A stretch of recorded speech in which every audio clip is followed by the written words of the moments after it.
اعوذ باللہ من الشیطان الرجیم بسم اللہ الرحمن الرحیم ولا تقولوا لمن يقتل في سبيل الله اموات بل احیاء ولكن لا تشعرون صدق اللہ العظیم۔ آج اس بایوگرافی کی طرف ہم نے ولاگ بنانا ہے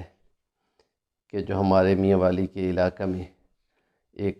بڑی شخصیت، ہماری پاک فضائیہ کی عظیم شخصیت ایئر وائس مارشل عبدالرزاق شہید، ان کا آج یوم وفات تھا، جو 20 فروری 2003 میں کوہاٹ کے پہاڑوں پہ ایئر چیف کے ساتھ مصطفی علی میر کے ساتھ شہید ہوئے تھے۔ وہ کل 17 افراد تھے، اور انہوں نے اپنے اس شہادت کے کچھ دن پہلے، یا کہیں کہ کچھ ہفتے پہلے، ایک خواب دیکھا تھا، اور ان کی وائف ہماری کزن نے مجھے کہا کہ آپ اس خواب کی تعبیر ہمیں بتائیں۔ تو انہوں نے یہ دیکھا تھا کہ مصطفی علی میر کے ساتھ ہم پہاڑوں پہ چڑھ رہے ہیں، اور پیچھے مڑ کے ہم نے دیکھا تو ایک لمبی لائن تھی جو پہاڑ کے اوپر چڑھنے کے لیے لائن بنا کر اوپر چڑھتے جا رہے ہیں۔ پھر ہم سرنگ میں سے گزر گئے، اور پھر پہاڑ کے اوپر بڑے خوبصورت پھول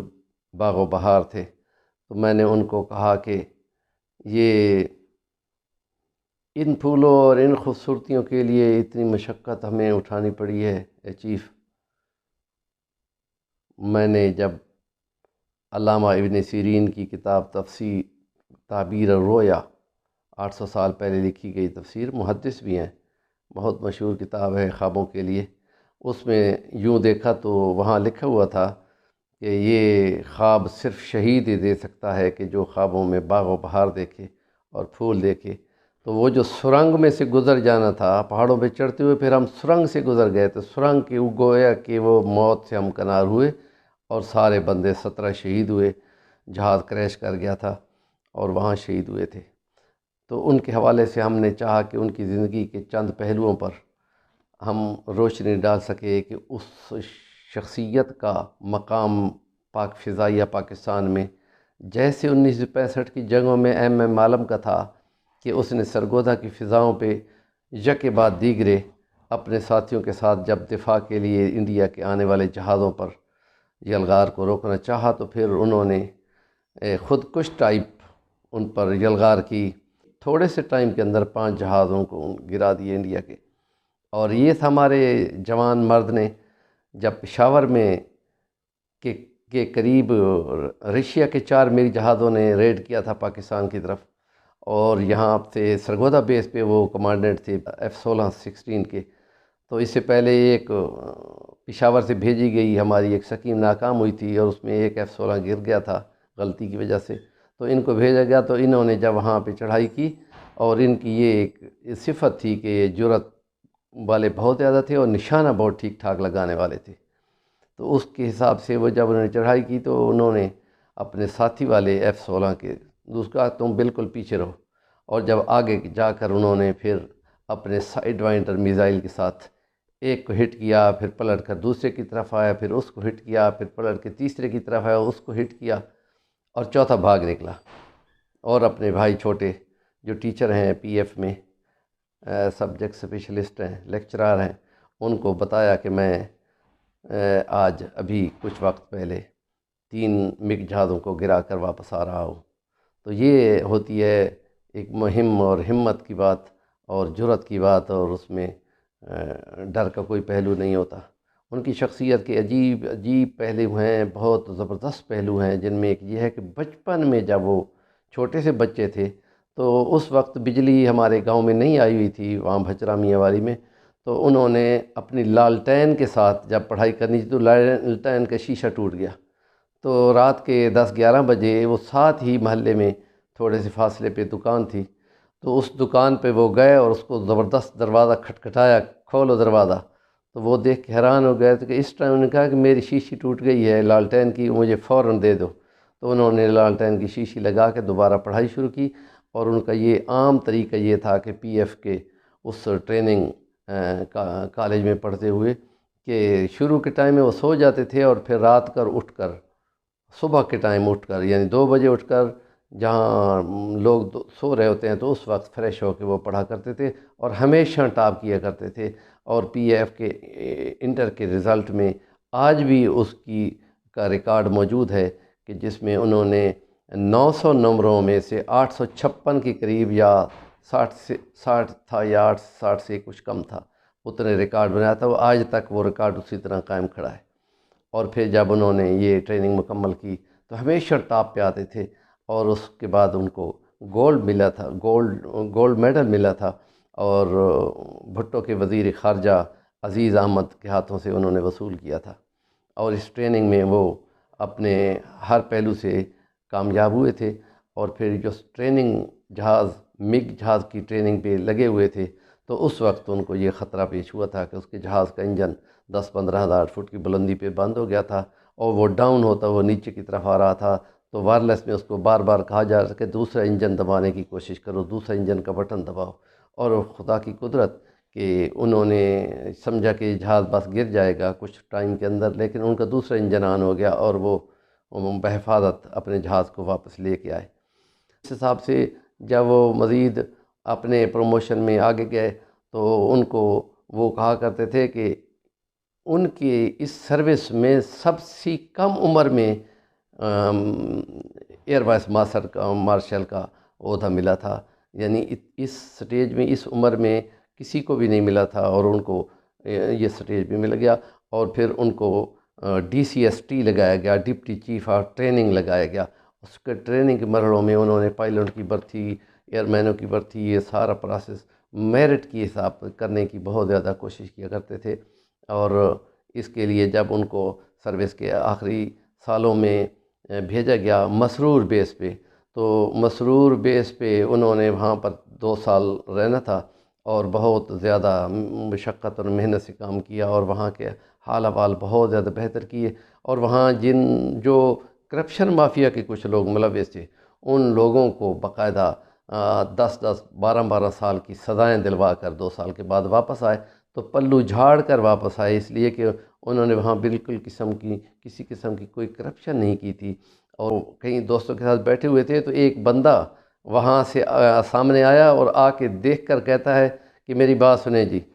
اور دیکھ کر کہتا ہے میں آپ کا چہرہ دیکھ کر یہ کہتا ہوں کہ آپ میری ضرور مدد کریں گے کہ میری بیٹی کی شادی ہے اور میں بہت زیادہ مالی مشکلات کا شکار ہوں، آپ میری مدد کر سکتے ہیں. تو انہوں نے اپنی بیگم کو اشارہ کیا کہ وہ جو رقم رکھی ہوئی ہے، حالانکہ مکان کی بہت زیادہ ضرورت ہے، انہوں نے کہا کہ اس کو اتنی رقم فوراً پرووائڈ کر دوں اور اس پر ان کو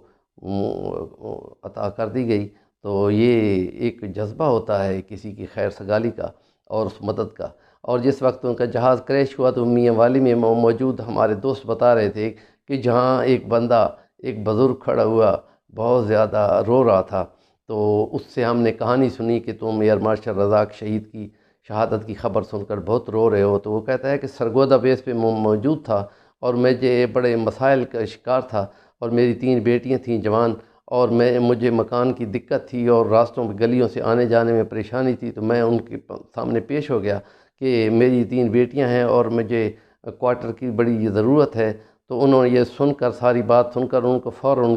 آرڈر کروا دیا کہ اس کو فوراً پہلے مکان مہیا کیا جائے. اور یہ جذبہ تھا کہ کسی ضرورت مند کو جو کہ مجبور ہو اور اس کا حق بھی بنتا ہو اس دلوانے میں وہ بہت زیادہ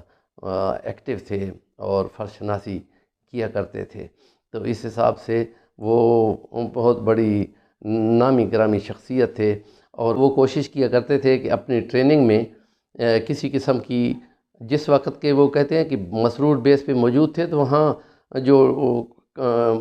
پی ایف کا کالج ہوتا ہے اس میں پرنسپل کی تعیناتی کی گئی تھی. تو جس پرنسپل کی تعیناتی میں ان کو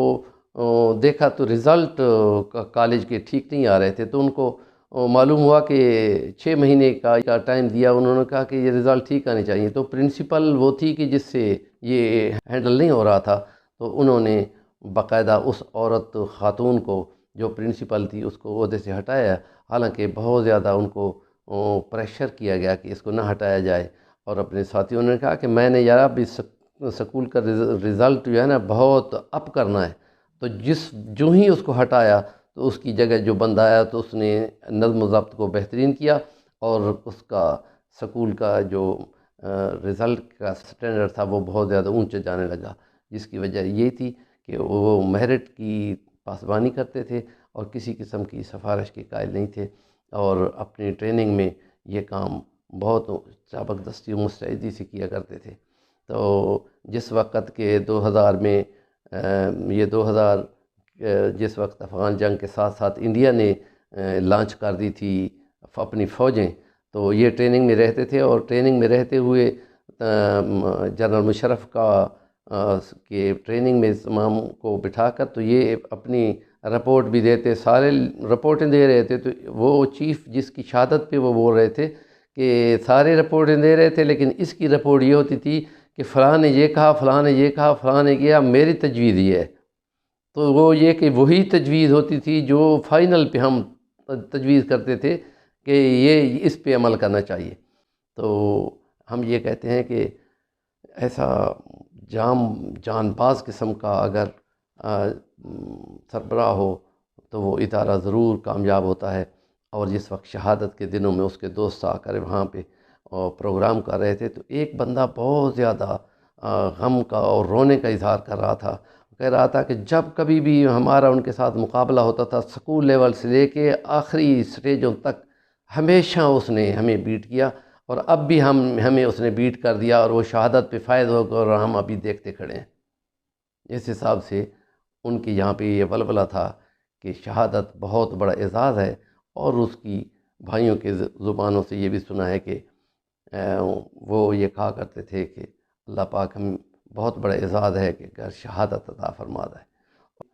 حدیث پاک میں اس کی تشریح یوں آتی ہے کہ جس وقت شہید ہوتا ہے تو اس کی روح کو باقاعدہ ایک پرندے کے قالب میں جنت کے اللہ کے عرش کے نیچے جنت کے اندر چھوڑ دیا جاتا ہے، اور وہ پرندہ کے قالب میں وہاں اڑتی پھرتی ہے، عیشیں کرتی ہے، قیامت ہونے تک وہ وہیں پر رہتی ہے، اور اس کو وہ اعزاز ہے جو کسی اور کو بھی نہیں ملتا۔ باقیوں کی روحوں کو تو آرام سے سلا دیا جاتا ہے، لیکن شہید کی روح کو پرندے کا قالب بن کے جنت میں چھوڑ دیا جاتا ہے، وہ چرتا ہے، چگتا ہے اور کھاتا ہے، پیتا ہے۔ تو یہ تشریح ہے کہ وہ اللہ کے یہاں پر جنات میں کھاتا پیتا ہے، اور وہ یہ بھی ہوتا ہے کہ ایسے شہیدوں کی ڈیڈ باڈی جو ہے وہ بالکل اسی طرح صحیح سلامت پڑی رہتی ہے، زمین کو اس کو کھانے کی اجازت نہیں ہوتی، اور اس کو اسی کپڑوں کے اندر دفنا دیا جاتا ہے، اور جس وقت اس کی موت آتی ہے تو موت کے ٹائم، شہادت کے ٹائم اس کو اتنی صرف تکلیف پہنچتی ہے جتنی سوئی چبھنے کی ہوتی ہے، اس سے زیادہ تکلیف خدا اس کو برداشت نہیں کرتا، اور اس کو آرام سے اس کی سلب کی جاتی ہے، اور اس کو یہ اعزاز ملتا ہے کہ وہ جب حشر کا میدان لگے گا تو یہ منادی ہوگی کہ شہداء کہاں ہیں، وہ شہداء جو پہلی جنگوں، پہلے انبیاء کے دوروں کے شہداء کے ساتھ ساتھ نبی پاک صلی اللہ علیہ وسلم کے شہداء، اور بعد میں آنے والے تک اللہ کی رضا کے لیے جتنے شہید ہوں گے وہ کھڑے ہوں گے، ایک بہت بڑا لشکر کھڑا ہوگا، اور ان کو کہا جائے گا کہ یہ تمام لوگ بغیر حساب کے جنت میں جائیں گے، اور عام دنیا کی جنت میں جانے سے 500 سال پہلے وہ لوگ جنت میں داخل ہو چکے ہوں گے، اور یہ ایک بہت بڑا اعزاز ہے کہ ان کا حساب بھی نہیں ہوگا، اور اعزاز کے ساتھ، اور پھر یہ ہے کہ وہ جس وقت کسی کے لیے سفارش کرنا چاہیں گے تو ایک شہید 200 کے قریب افراد کی سفارت کا اہل ہوگا، یعنی اس کو اتھینٹیفیکیشن خدا تعالیٰ دے گا۔ یہ کوئی چھوٹی معمولی بات نہیں ہے، بہت بڑا اعزاز ہے، اور یہ آیت قرآن کلام پاک کی کہ وَلَا تَقُولُوا لِمَن يُقْتَلُ فِي سَبِيلِ اللَّهِ اموات، دوسری جگہ پہ وَلَا تَحْسَبَنَّ الَّذِينَ قُتِلُوا فِي سَبِيلِ اللَّهِ امواتا بل احیاء عند ربهم يرزقون فرحین بما آتاهم اللہ من فضلہ۔ اسی کے ساتھ آپ سے گزارشات مکمل کرتے ہیں، اور امید کرتے ہیں کہ اللہ پاک ایسے نیک اور اللہ کی رضا کے لیے جانیں، مال، سب کچھ قربان کر دینے کی آرزو رکھتے ہیں، اللہ پاک ان کے مزید درجات بلند فرمائے، اور ان کو ہم رہنے والوں کو ان کی آرزوؤں میں، ان کی دعاؤں میں شامل رکھیں۔ وآخر دعوانا الحمدللہ رب العالمین۔